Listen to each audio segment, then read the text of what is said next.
Hello everyone, welcome back to the weird side of YouTube. I'm your host, author Knife, and this is The Reading Storm, the show where I do book hauls, do book reviews, and sometimes do let's reads. Now today, a very daunting task indeed lies in front of us. We are going to start a let's read of Morte by the one and only Sir Thomas Malory. Now, this is quite a daunting task. I'm not sure how long it'll take to get through this whole book. I might have to do it like in spurts because it's very daunting. I'm not sure if I want to read the introduction or not. No, I don't need to read the introduction. It's like 6 pages long. And William Caxton's preface. No, we're not going to do that. Let's see if we can find the actual beginning of the book. Man, this is so much stuff in here. It's like the Bible. Look at that tiny text. It's literally the Bible of King Arthur. Alright, I found book 1, chapter 1. Let's begin.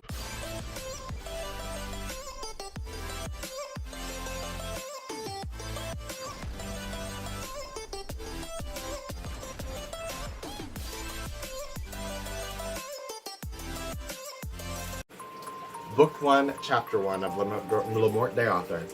How Uther Pendragon sent for the Duke of Cornwall and Igraine his wife, and of their departing suddenly again.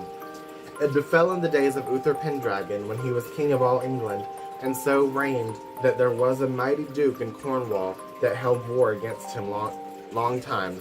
And the duke was called the Duke of Tintagil, and so by means of King Uther sent for this duke, charging him to bring his wife with him, for she was called a fair lady, and a passing wise, and her name was called Igraine. Igraine was beautiful, one of the most beautiful ladies in the land. Breathtakingly so. That's what I'm singing in my head anyway. So when the duke and his wife were come unto the king, by the means of the great lords, they were accorded both. The king liked and loved this lady well, and he made them great cheer out of measure, and desired to have lain by her. How vulgar. But she was a passing good woman, and would not assent unto the king. Aww. And then she told the duke her husband, and said, I suppose that we was sent for that I should be dishonoured. Wherefore, husband, I counsel you that we depart from hence suddenly, that we may ride all night unto our own castle. And in likewise, as she said, so they departed. That neither the king nor none of his council were aware of their departing. All so soon was King Uther now of their departing so suddenly, he was wonderfully wroth. That's the past tense of wrath, I think. I don't think we use it anymore. He then called to him in his privy council, and told him of the sudden departing of the duke and his wife. Isn't she a duchess if he's the duke? Maybe duchess wasn't a thing back then. Then they advised the king to send for the duke and his wife by a great charge, and if he will not come at your summons, then may ye do your best, then have ye cause to make mighty war upon him. So that was done, and the messengers had their answers, and that was this shortly, that neither he nor his wife would not come at him. Then was the king wonderly wroth, and then the king sent him plain word again, and bade him be ready, and stuff him, and garnish him, for within 40 days he would fetch him out of the biggest castle that he had. And he's gonna drag his ass out of the castle by his wig. I don't know if they wore wigs back then. Like powder wigs? I doubt they did. When the duke had his warning, anon he went and furnished and garnished 2 strong castles of his, of the which the one hight Tintagil, and the other castle hight Terrible. So his wife Dame Igraine he put in the castle of Tintagil, and himself he put in the castle of Terrible, the which had many issues and posterns out. Then in all the haste came Uther with the great host, and laid a siege about the castle of Terrible, and there he piked many pavilions, and there was a great war made on both parties, and much people slain. Straight people drama. Then for pure anger and for great love of fair Igraine, the king... You didn't love her! The great love of fair Igraine, the King Uther fell sick. So came to the king Uther Sir Ulfius, a noble knight, and asked the king why he was sick. I shall tell thee, said the king, I am sick for anger and for love of fair Igraine, that I may not be whole. Well, my lord, said Sir Ulfius, I shall seek Merlin, and he shall do you remedy, that your heart shall be pleased. So Ulfius departed, and by adventure he met Merlin in a beggar's array. And there Merlin asked Ulfius whom he sought. And he said he had little ado to tell him. Well, said Merlin, I know whom thou seekest, for thou seekest Merlin. Therefore seek no further. I am he, and if King Uther will well reward me, and be sworn unto me to fulfill my desire, that shall be his honour, and profit more than mine. For I shall cause him to have all his desire, and this I will undertake, said Ulfius, that there shall be nothing reasonable, but thou shalt have thy desire. Well, said Merlin, he shall have his intent and desire, and therefore, said Merlin, ride on your way, for I will not be long behind. And that's all of chapter 1 already, only 6 minutes. We can go for another chapter, I think.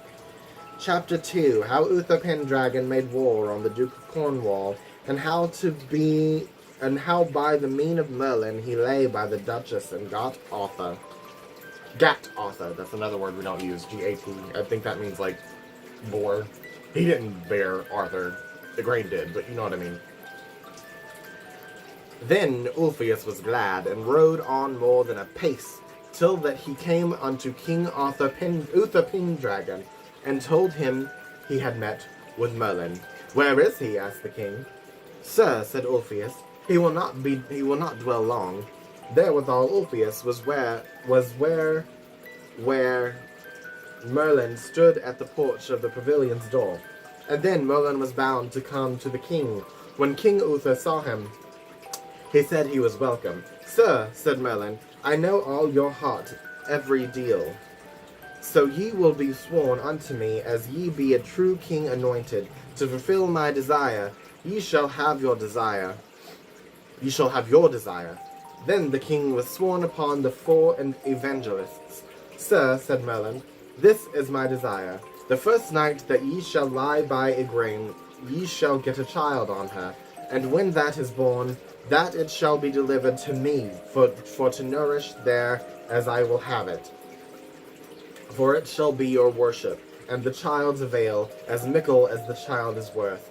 I will well, said the king, as thou wilt have it. Now make you ready, said Merlin. This night ye shall lie with Igraine in the castle of Tintagil, and ye shall be like the duke her husband.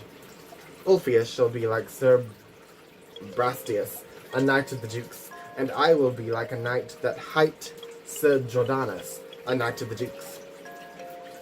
But wait, ye make not many questions with her, nor her men, but say ye are displeased, and so hie you to bed, and rise not on the morn till I come for you, for the castle of Tintagil is but 10 miles hence.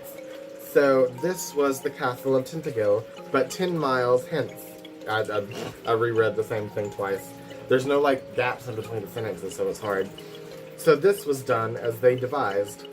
But the Duke of Tintagil espied how the king rode from the siege of Terraville, and therefore that night he issued out of the castle at postern for to have distressed the king's host.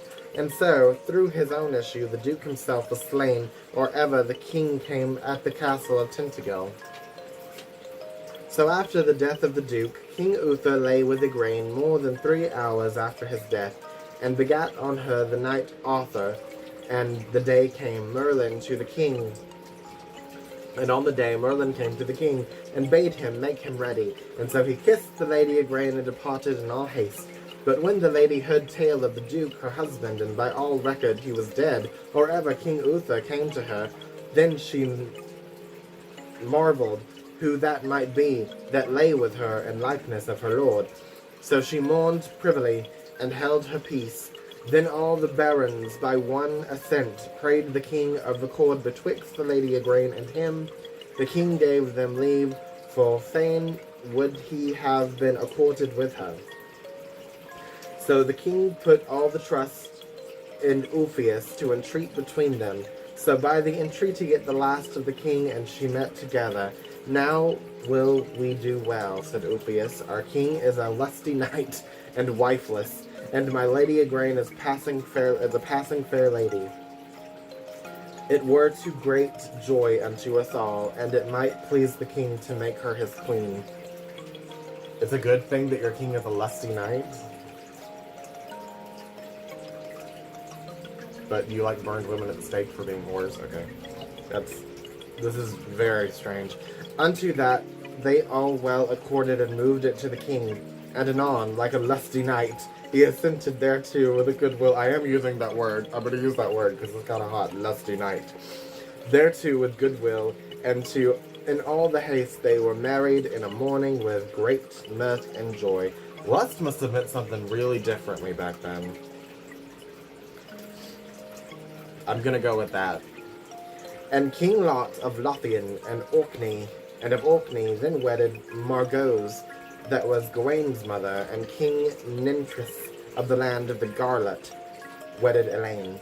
And this was done at the request of King Uther, and the third sister, Morgan Le Fay, was put to school in a nunnery, and there she learned so much that she was a great clerk of necromancy. She was a necromancer? Whoa! I'm putting that in my story. I didn't know she was a necromancer. All the adaptions just show her as a regular sorceress. I didn't know she was a necromancer. Fuck yes, she's gonna be a necromancer. And after she was wedded to King Uriens of the land of Gaul, that she was Sir Ewain le Blachemain's father. We're on 12 minutes. Should we go for a third chapter? These chapters are short. I was gonna say, that might mean it's not as long as I think it is, but it's very long. Alright, let's go to chapter 3. Of the birth of King Arthur and his nurture. Then Queen Igraine waxed daily greater and greater, so it befell after within half a year, as King Uther lay by his queen, he asked her, by the faith she owed to him, whose was the child within her body. Then she sore abashed to give an answer. Dismay you not, said the king, but tell me the truth, and I shall love you the better, by the faith of my body. Ooh. Sir, said she, I shall tell you the truth. The same night that my lord was dead, the hour of his death, as his knights record, there came into my castle of Tintagil a man like my lord, in speech and in countenance, and 2 knights with him in likeness of his 2 knights, Brastius and Jordanus. And so I went into bed with him as I ought to do with my lord. And the same night as I shall answer unto God, this child was begotten upon me. That is truth, said the king, as ye say, for it was I myself that came in the likeness, and therefore dismay you not, for I am father of the child. And there he told her all the cause, how it was by Merlin's counsel. Then the queen made great joy when she knew who the father was of her child. Yay, you raped me! Okay. I'm sure a lot of, like, original King Arthur fans are, like, really upset with this reading right now because I'm very much looking at it from a modern point of view. But I'm making my own versions of it, so I have to do that. Soon came Merlin unto the king and said, Sir, you must purvey you for the nourishing of your child. As thou wilt, said the king, be it. Well, said Merlin, I know a lord of yours in this land that is a passing true man, and a faithful, and he shall have the nourishing of your child, and his name is Sir Ector, and he is a lord of fair livelihood in many parts of England and Wales. And this Lord Sir Ector, let him be sent for to come and speak with you, and desire him yourself, I bet he does, as he loveth you, that he will put his own child to nourishing to another woman, and that his wife nourish yours. And when the child is born, let it be delivered to me at yonder privy, postern unchristened. So like as Merlin devised it was done, and when Sir Ector was come, he made fiance to the king, for the king granted Sir Ector great rewards. My light went out, let me fix that. Okay. What about that? Then, when the lady was delivered, the king commanded 2 knights and 2 ladies to take the child, bound in cloth of gold, and that ye deliver him to what poor man ye meet at the postern gate to the castle. So the child was delivered unto Merlin, and so he bare it forth unto Sir Ector, and made it holy man to christen him, and named him Arthur. And so Sir Ector's wife nourished him with her own pap. Fun fact, the name Arthur means bear. And we are at 15 minutes, and we are already on chapter 4. I think that is all we will do today. This is not as hard as I thought it was going to be, but it is going to take a while. So this is probably going to be a weekly thing, like I wanted. I'm trying to find something to use as a bookmark, and I can't find a damn thing. I really don't want to lose my place, and I really don't want to be one of those people that bend the paper. I really hate that. So let me grab something really quick. I'll be right back. Alright. I can be using my partner's W2 form as a bookmark for now. And if you like this, please like. But honestly, I just appreciate you guys watching. I appreciate every single view. And if you would, please subscribe. I would really appreciate it. I kind of need it. I'm almost at 300 videos and I only have 85 or 86 subscribers. So I would really appreciate that. You can catch me on Twitch every day going live. I do have a character on Elden Ring named King Arthur. And I like to pretend that he's my version of King Arthur, like battling demons and shit. So very excited about that. I do love King Arthur, don't get me wrong. I will admit that I don't understand this culture because I'm not a product of that time. And I can say that some things in here probably don't mean what I'm reading them as through a modern lens. And I can say that, but what it does look like is bad. But that doesn't mean I don't love King Arthur and the Legends of King Arthur. So please, if you were offended by any of my reactions with this, please don't be. If I didn't love it, I wouldn't be writing about it and I wouldn't be reading it. This is my first time reading Morte, Author, the original. I've read adaptions and children's books of it, and I've watched every movie and television show about it. But I am very much excited to continue this, so please look forward to me keeping you guys updated with my progress with this book. But you can also join the gay Discord that I have. It's for gay nerds. It's called the Alphabet Mafia Hideout. And it's for if you like art, games, music, movies, literally anything. Writing. And that link is in the description, as well as my Twitch. And all of my social media is at AuthorGeeseKnight. And with that being said, I think that's all I have for you guys today. I love you, and I'll see you guys next time. Bye!